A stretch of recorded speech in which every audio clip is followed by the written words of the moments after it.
All right, now we're continuing what we began yesterday. We're learning about Abraham in the Chabad book, which is called Torah Or, a compilation of small fraction of the speeches that were given, but very important ones, that were given by the first Rebbe of Chabad. Speeches, discourses that were given by the first Rebbe of Chabad. Usually the way it was done was that the Rebbe would speak, and he would speak, automatically, just speaking, unprepared. And that because he himself was always constantly connected to the Creator with love and fear and faith. And so automatically would come out these ideas extemporaneously, that's what they call it. And it would come out. And the Hasidim, they were also, of course, attached to God in the same way. They weren't as talented and as able as the Rebbe was, but nevertheless, they would hear this and they would write it down. They would remember everything the Rebbe said, and they would write it down. And a lot of this was written down by the Rebbe's brother, by his grandson, corrected afterwards. But the Hasidim knew hundreds and hundreds of these Maimorim. They knew it by heart. In fact, when they would learn it, says according to some opinions, they would learn 500 times. They would go over it, his followers. And because these are not just academic teachings or impressive ideas. The whole idea of what Chassidut is to bring godliness into the world. It's not just understanding ideas, but actually to internalize these ideas and to internalize the feeling of God. This is only Moshiach is going to be able to do to all the world. And every Rebbe of Chabad was the Moshiach of his generation. Because you won't find ideas like this explained in such detail anywhere. Only in the Chassidut. There's other writings of the other Hasidic masters, but they're much shorter, or they're not explained in as great a depth, so that with the idea that everyone should be able to understand them, and not only understand them, but personalize them, that this should be our reality. So that's what we're learning here, these discourses of the first Rebbe of Chabad. And every Rebbe of Chabad wrote tens of books. There's the third Rebbe especially, and the last Rebbe, hundreds of books. Third Rebbe was called the Tzemach Tzedek. Menachem Mendel was the third Rebbe, and the last Rebbe was also called by the same name, Menachem Mendel. And they wrote hundreds and hundreds of volumes and thousands of these discourses and speeches. Okay, so here we go. Okay, so now we're learning about Abraham, and we're learning about what Abraham means to us right now, how we can find this in ourselves. There's a very basic principle in Chassidut, and that is that everything that's in the Torah is inside of us. Every one of us has a Abraham, a Isaac, a Jacob inside of us. Every Jew, in any case. And every non-Jew can learn from this, but the Jewish people, they're the ones that are given the responsibility to wake up the whole world to the reality of the Creator, and to the excitement and to the value of the Creator and the awesomeness of the Creator. So let's go. Here we go. So Abraham. So everything in the Torah is inside of us. So every Jew has an Abraham. Every Jew also has all the bad things in the Torah also. Right? The bad things, every Jew has a Lavan and a Amalek and a Bilam, Paro. All these things are within us also. The internal battle must constantly be going on. That's life. This dynamic tension between what is and what's supposed to be. So the Rebbe is telling us what's supposed to be. Here we go. He's also telling us what is. All right, here we have Abraham. So Abraham is the first Jew, right? Abraham is the first Jew. So Abraham makes this covenant with God, circumcision. God tells Abraham to circumcise himself. So what type of a weird thing is that? It's because by God, the circumcision is very, very dear. It's very dear to God, the circumcision. That Abraham circumcised. So in the Midrash, there's a story that one of the philosophers, non-Jewish philosophers, so he asked one of the great Jewish scholars if this the circumcision is so precious to God and the foreskin is so abhorrent to God that we have to remove it. So why does God create everybody with a foreskin? Why doesn't he just create the Jews different without a foreskin? So you could see automatically that there's a difference between the Jew and the non-Jew. Create them circumcised. So he answered, it's like these beans that are called turmasin, that you have to boil them like 10 times in order for them to be edible. And then they become edible, even the outside becomes edible, even the shell, like turmasin. So the Rebbe asks, what type of an answer is that? Why did he answer like it's like these beans, like turmasin? Why doesn't he just say that God likes work? He wants us to do work. So what is that? So he says, really, the fact of the matter is that everything in the world has to be fixed up. It has to be fixed up like turmasin. Has to be fixed up. Says the Rebbe Lahavin, Mashal, let's understand what's going on over here. What is he saying? Man was put into the world to fix up the world. Adam was supposed to fix up the world. Instead, what happened was the world fixed him up. Instead of him elevating the world to be above nature, as the world drew him down to be below nature. What does it mean, below nature? The nature of the world is to be natural. The nature of man is supposed to be to defy nature. That's what it's supposed to be. And not only just to defy it, but also to transform it. To transform the world. And Adam didn't. The world transformed him. So the first one to come and really defy nature was Noah. But the first one to transform nature, that's going to be Abraham. And that's going to be something like this turmasin, like these beans. So let's see what's going on. How is it that the circumcision that does a transformation? We'll see. How is the example of these beans called turmasin that you have to boil them 10 times and then they become edible? How is that similar to us fixing up the world by means of circumcision? You know the Maimer, it says, it's known, what we say in our prayers. HaMacharish betuva b'kol yom tamid, ma'aseh bereshis. We say in our prayers, the first prayer before we say Shema Yisrael, there's two blessings that we say every morning before we say Shema Yisrael. Shema Yisrael is a sentence from the Torah, but it's the motto of Judaism, and it's actually a commandment to say these 6 words, Shema Yisrael, Adonai Eloheinu, Adonai Echad, to say them 2 times a day, twice a day, in the morning and after the sun sets. It's known what it says, but we make a blessing. In the morning, we make 2 blessings before we say the Shema Yisrael. And one of the blessings ends, HaMacharish betuva b'kol yom tamid ma'aseh bereshit.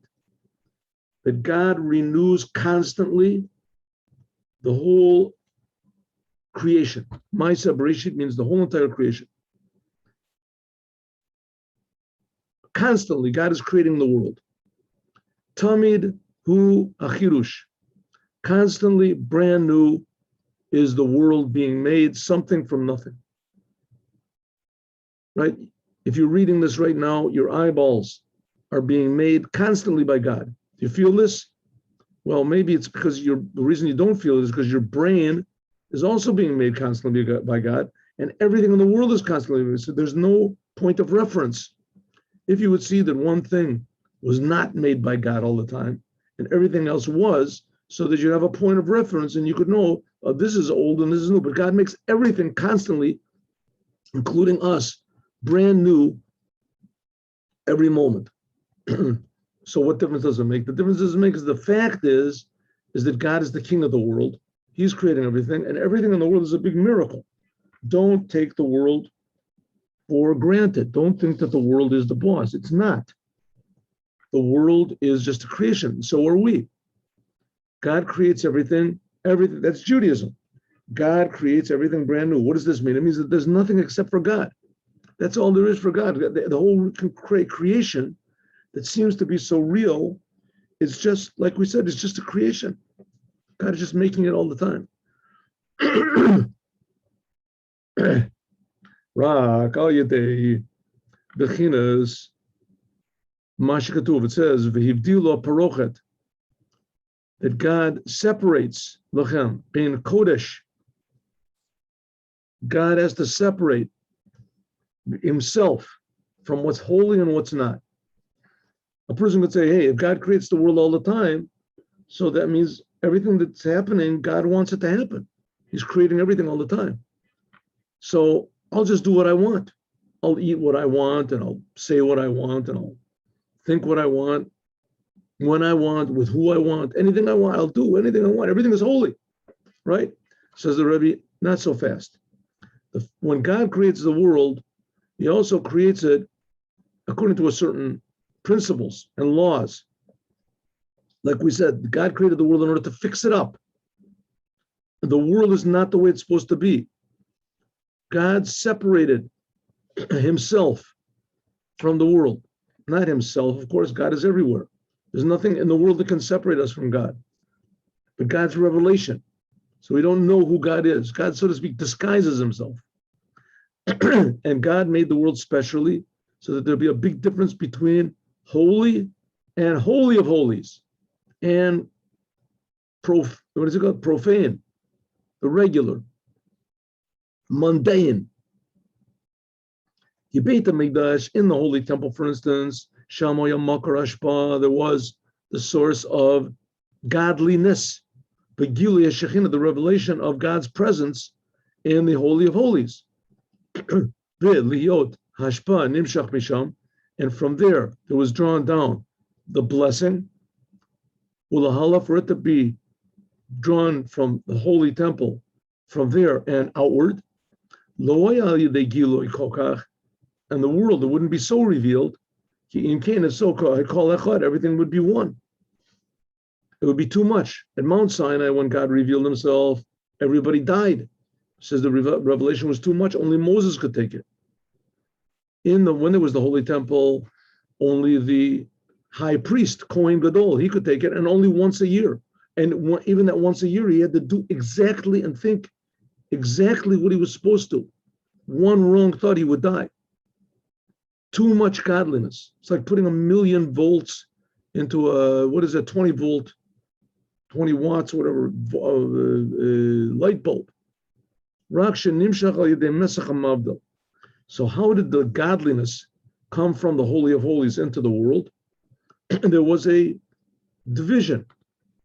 There was a curtain that separated between the Holy of Holies, that there was godliness, and what's called the Holy. The Holy was the place where the Holy of Holies, that's where the ark was with the tablets that God gave on Sinai. That was the Holy of Holies. That's where the high priest went in once a year.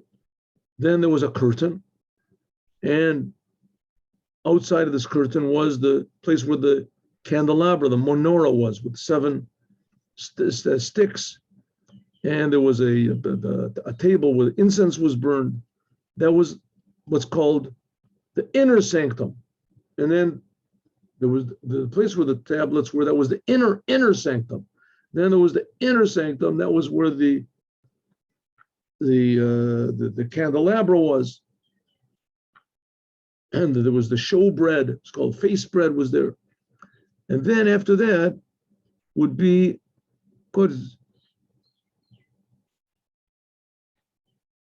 Lebechinas Kodesh, Uproches Targum Onkelos, the translation, Aramaic translation of Parochet is Parsa. Parsa means like a separation. There were many different levels of this division. Outside of that was where, if you look in the picture of the Holy Temple, you can just look at a picture also of the tabernacle. There was where the altar was. The altar was. There also only Kohanim could go up on the altar. Then outside was a place where only Jews could go. Then there was outside even more than that. The Holy Temple itself was a level. That on the mountain of what's called Harabayat, the Temple Mount was also a level of holiness. This was a small replica of what the whole entire universe is. All being, there's all these different levels of holiness from one world to another. The reason we don't see the spiritual worlds is because there is spiritual spiritual divisions, mafsik, which divide between each and every world. So there is, for instance, in according to Kabbalah, there's this physical world, then there's the stars. And what divides the stars are really just divisions.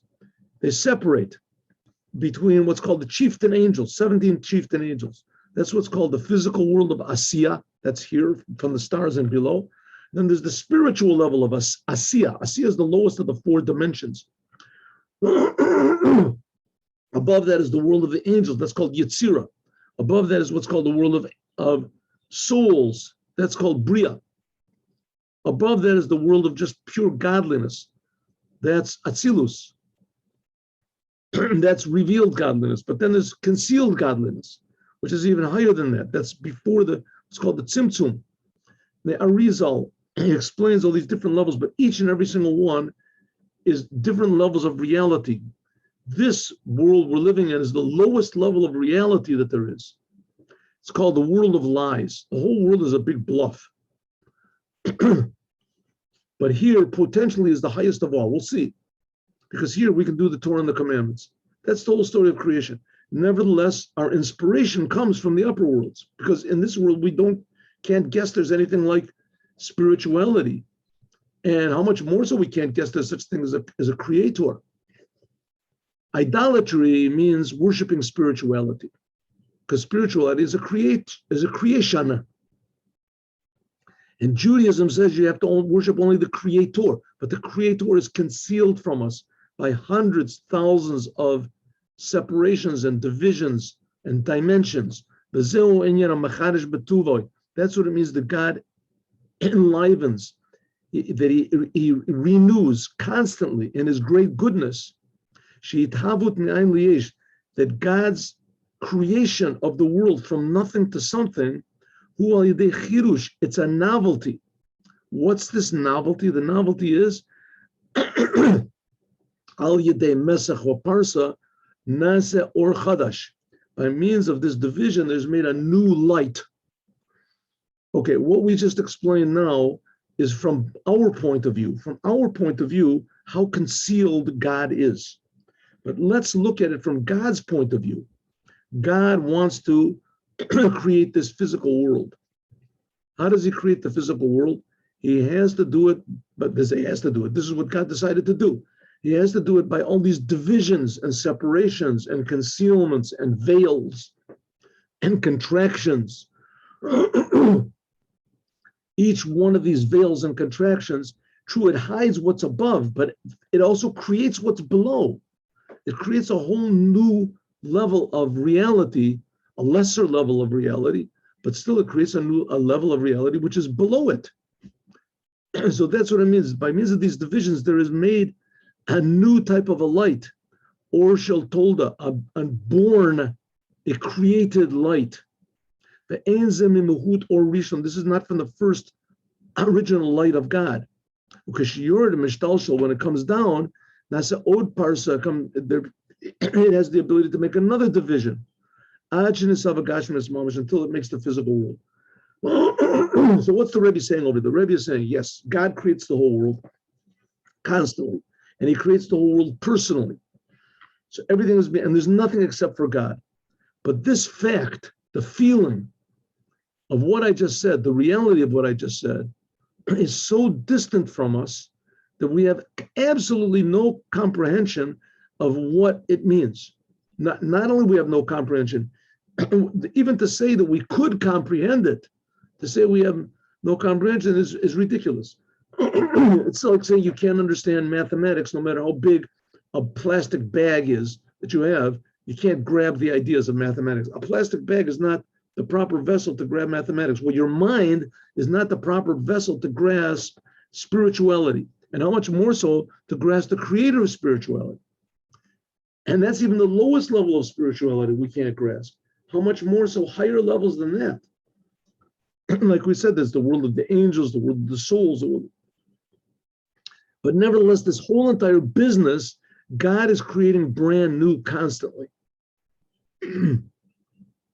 Okay, this is the God of the Jews. This is the creator of the universe, and this God took the Jews out of Egypt personally, gave them the Torah personally, and it's the same God that's creating the world personally. Just that God creating the world personally, he does it through all these veils, and taking them out of Egypt was done with a more revealed aspect of God. So from this, we learn that God has a personality, and that God is really involved in the world, and it's a good thing to learn these ideas of Kabbalah and all this in order to inspire us about the greatness of God. Here we go back.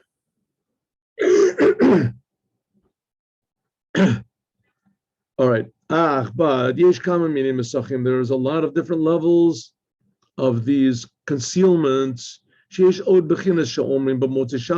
Motzei Shabbos, a mavdil ben kodesh l'chol, or l'choshech Yisrael Amim, shehu mesach mavdil gomer. There is kodesh l'chol in the holy temple. There was from holy, the Holy of Holies, to the holy. Then there was from the holy to a lower level of holy. And then it says there's 10 levels of holiness, of Mishnah, 10 levels of holiness, 10 levels of holiness.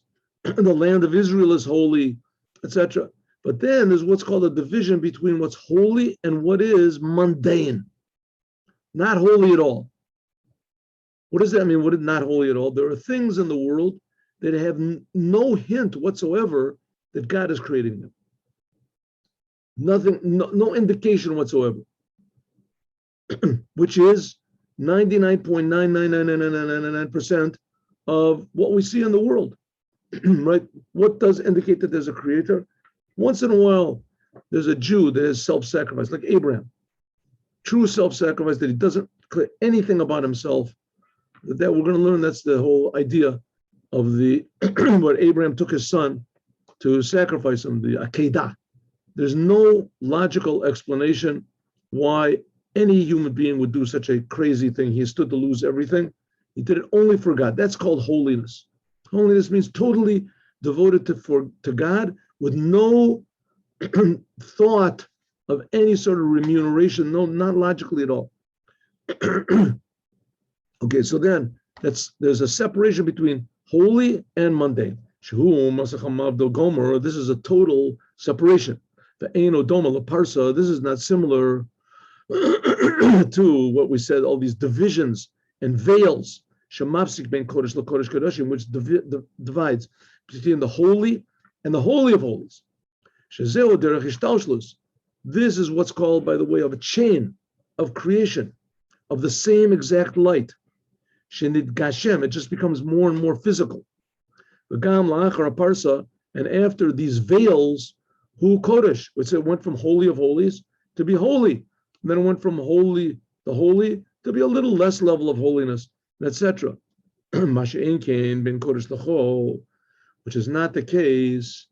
The one that's important to us is the division between holy and mundane. This is a level that God makes. It's all godliness, but this is a level of godliness which you can never guess that there's God in it. You can never guess. The creation screams out that there's no creator. There's a division between holy and not holy. Till this day, the Lubavitcher Rebbe changed a lot of this. He changed a lot of it. But before the Lubavitcher Rebbe started speaking and talking and explaining that this world is really a big miracle and that science is a wonderful thing and it's a necessary thing, and that people have an obligation to discover as much as possible and to utilize the world as much as possible through science. But nevertheless, science is just a gift from God. It's a gift, and you have to use it only for the godly things that God wants you to. You can't be like the Germans, right? The Nazis were fantastic scientists, the best in the world. My father told me that in the 20s, you had to know German. All the textbooks were written in German. All the philosophy books. I don't know philosophy, but the textbooks. But the greatest philosophers were German. They had philosophy, and especially in ethics, and Kant and these people. German, whatever is the Austrian. And what did they use it for? To destroy, to kill, to maim, to rape, to make pain for people. So science, also, even after that, science was used. They took the ideas like of Newton and these people. Newton was a person who believed very strongly in God. The fact is, he believed very strongly in a creator. But they used his ideas to prove there's no such thing as God. And especially the French philosophers and these, there's no God. Why isn't there? Because we got everything figured out. In just a little while, we'll figure out everything. There's a few things we don't know, but we know what man is. We know what, right? Freud and these guys, we know what man is. We know what the mind is. We know what the soul is. Everything got figured out, right? It's called. So it says the fact of the matter is that there's a division between Kodesh and Chol. Chol means that God creates the world, and we have absolutely no way of knowing it. It's totally concealed, to the point where you can use the world science to prove there's no God. Obviously, we got the whole thing figured out. There's what's it called? The evolution that figures out where man comes from, and there's science. There's the quarks that figures where the energy comes from, where mass comes from, where reality comes from. It says this, or this is a separation that conceals God's light until it seems to be totally separated. Like, for instance, the outer chambers that enable a person to elevate himself, like it says that Paro did, and said, Li Yaori, said that the whole the life of Egypt, all of the sustenance of Egypt came from the river. And Paro said, it's in one of the Haftorahs, Paro said, the river belongs to me. I created the river, and I created myself. Li Yori Vania Sitini. The river belongs to me, and I belong to me. Ella Sheve'ata Mechayet Kulam. The real fact is that God is creating everything. But this is the way God wanted it. He wanted to be separate. He wanted to be hidden. Not so hidden. If it wasn't for Adam, then we would reveal the fact that this world is an amazing miracle. It's a big gift. But nevertheless, because of our deeds, and because God made it that the world would react to our negative or positive deeds, and unfortunately we didn't do so many positive ones, so therefore there's the potential of idolatry. The kulam, the korole, ata mechayet kulam, God, you enliven everything. The korole elokad elokaya. And even when people become religious and they realize there is a God, so they call God the God of gods. People worship the sun, they worship the moon, they worship people, right? They worship the spirits, ghosts, they worship the levels, they bow down, these things. But on the other hand, they're not fools. They say there's a big creator that's above everything, but they call him the God of gods. It's not worship worth creating, worshiping God himself. You have to worship the Son of God, the Spirit of God, the light of God, the level of God, the revelation. You have to worship these different aspects. So they call God the God of gods. That's idolatry. The Eno Kofri Mamish, this is a type of idolatry which is not total denial of God. That's what they say. Give thanks to the God of gods. Because la'olam chazdo, la'olam to the world is great, gets God's kindness, bashpo, me'olam ad from one world to another. Aju b'chinas elokei elokim, until God becomes the God of gods. What does it mean he's God of gods? Why do we say thank the God of gods? Because in fact, that's how God creates the world. It seems to be that there is a lot of gods. God is the biggest one. He's the big boss of all of them. But then there's all these sub-gods. Because God conceals himself, concealment after concealment. Until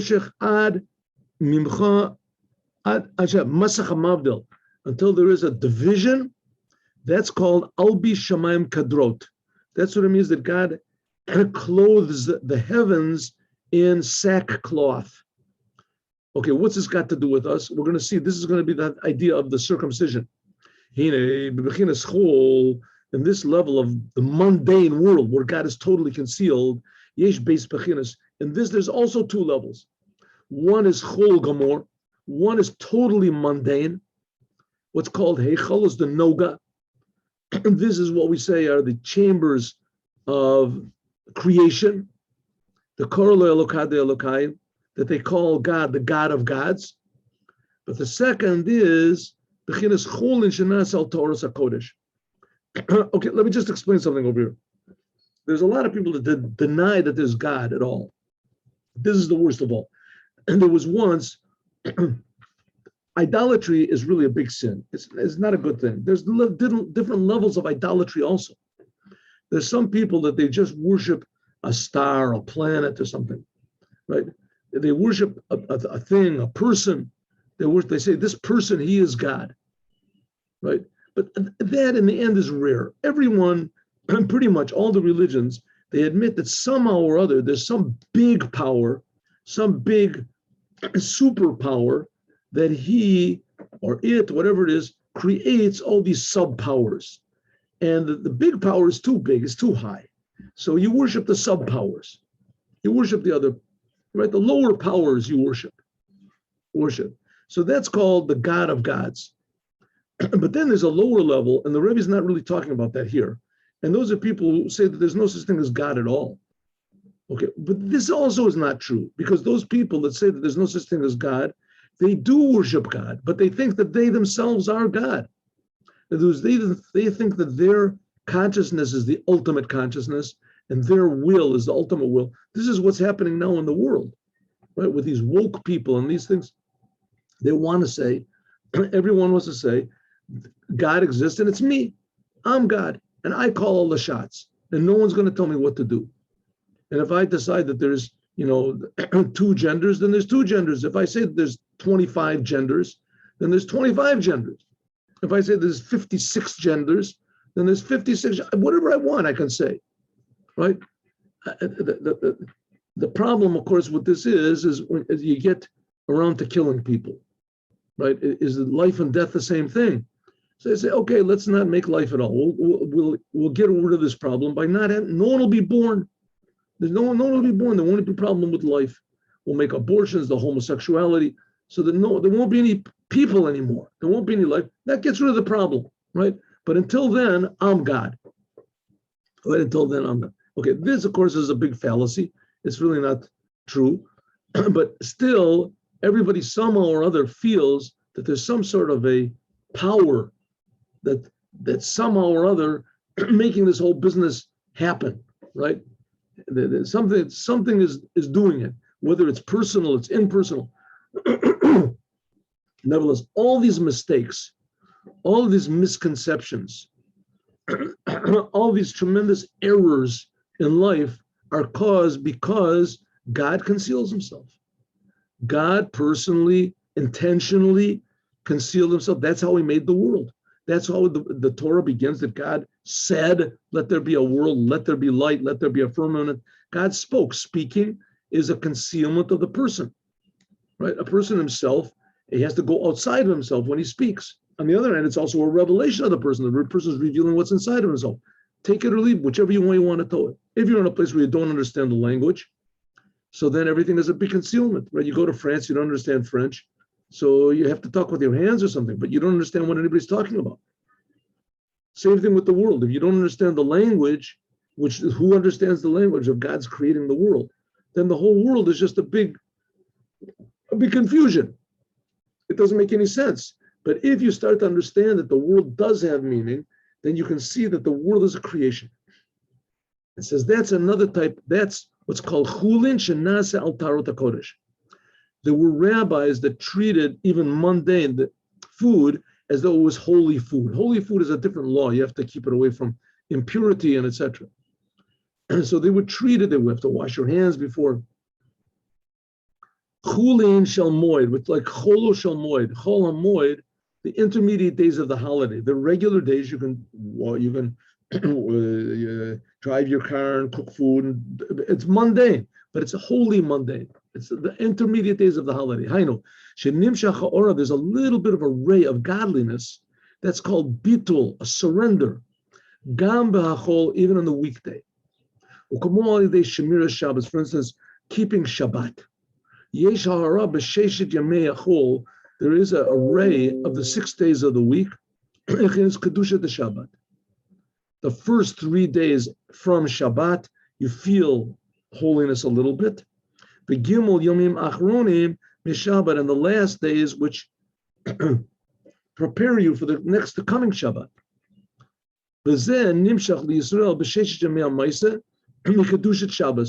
So the holiness of Shabbat, it shines in the 3 days before Shabbat and 3 days after Shabbat.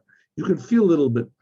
Let me give you a little example. For instance, let's say there's people, Aborigines, whatever, savages, right? Whatever you call it, in the middle of Africa, in the middle of this, and there is a violin. Somehow they see a violin. They don't know what is the thing, a violin? What is this thing? You can't really use it for anything. It's very sort of, fragile. Nobody knows what to do with it, right? Suddenly somebody comes along and it plays a little tune on the violin. That's it. All of a sudden, wow, where did the music come from? The same thing is with the world. The world is totally mundane. If somebody, a big tzaddik, comes and he uses the world for a godly thing, all of a sudden you see, wait, the world has got a hidden message inside of it. There's something inside. So he says that's the idea of Shabbat. Shabbat is using the world. In the world, you can feel that there's a creator in the world. There's something going on in the world there's something behind the whole business. The world becomes a little bit sort of transparent. And this shines into the weekdays that all of that in the weekdays, chol means the weekdays, that the weekdays they become like mundane things that are affected by holiness, like the rabbis that you eat all the regular mundane food with all of the laws of the holy temple. And this says 6 days you should do all of your deeds, and Shabbos, 10 commandments, right? So the fifth of the 10 commandments, but the fourth of the 10 commandments. But liot shisha yamim ma'aseh, there has to be 6 days of work, namely what? Shabbat is the day when godliness.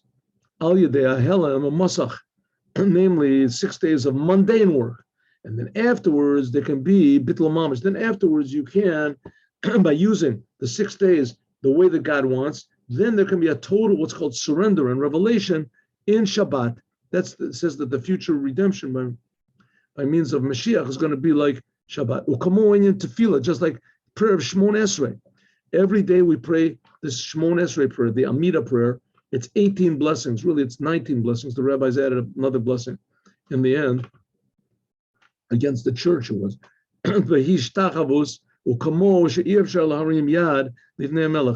Like you can't, if you're standing in front of a king, you can't like wave to your mother in the sidelines or something. So as a person that makes a little sign to somebody, one of his friends in the crowd, he's standing in front of the king and he signals to somebody, oh, you don't do that. It's not a good thing. It's the same exact thing. This world is being created by God. God is everywhere, but God is concealed. On Shabbat, we standing in front of God, you have to watch out what you do on Shabbat. You can't act in a mundane way on Shabbat. That's what all these laws are on Shabbat. But the fact of the matter is every day of the week is really holy. Every day of the week is really godly. Just has different laws that govern it. So that's the idea. What's the Rebbe saying? The world is mundane. After Adam ate from the tree, so the world became physicalized. The separation between godliness, between truth and falseness became real. Who would dream of such a thing, that the world, that there's God and that God creates the world? The world is reality. That's it, right? Who would dream there's a bigger reality and there's a reason why the world exists?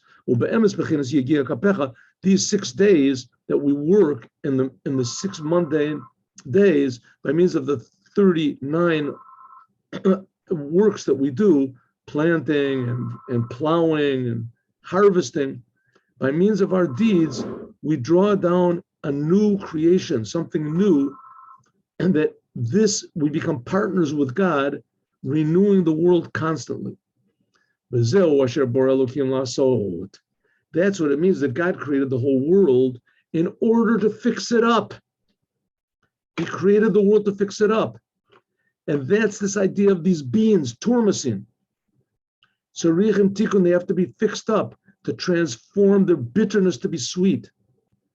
Liot misha torach be'erev Shabbat yochel b'Shabbat. This is the same thing as working in the weekdays in a holy way, to reveal that not only Shabbat is holy, but every day is holy. Everything is holy. The whole world becomes holy. It transforms everything. That everything becomes the level of Shabbat. Ki Shabbat u'menucha. Shabbat is what's called the day of rest. What does it mean, the day of rest? That you can rest from fighting against bad. It's something like Shmona Esrei. It's something like the prayer that we pray 3 times a day. You're removed from the world. But it's impossible that everything could be Shabbat, just like all the time is Shmona Esrei. But first of all, you have to begin with the weekdays. And this fixing up, that eventually even the weekdays will be holy, this is the whole idea of circumcision. And Abraham began this, as we're going to talk about, God willing, tomorrow. Very good.